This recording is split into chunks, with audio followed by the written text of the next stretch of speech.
The time for hesitations and half measures, my friends, is over. Was there peace when 40 CRPF jawans were martyred in Pulwama? Was there peace when our brave soldiers were ambushed in Uri? अगर कोई हमारा धर्म पूछ के मारेगा तो हम धर्म बताकर मारेंगे. With this undying spirit of patriotism, I rise today not just as a representative but as the voice of a billion Indians. A nation whose heart bleeds for its martyrs, whose soul demands justice, and whose resolve remains unshaken.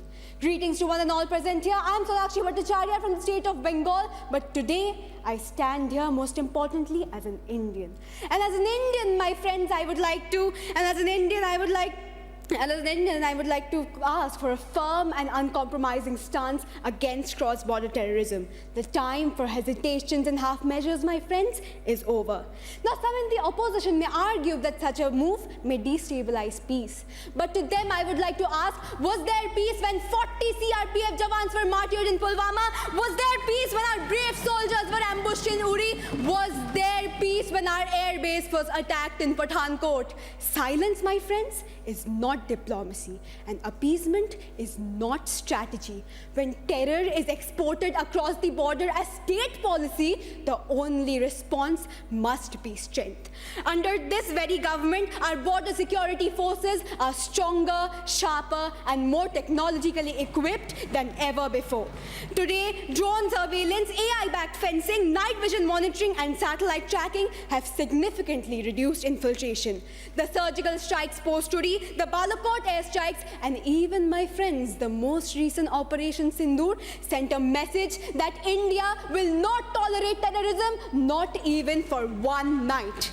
Looking forward, this government is laying a comprehensive blueprint to eliminate terrorism from its very roots. We have empowered agencies like the NIA and the Multi-Agency Center for Real-Time Intelligence Sharing.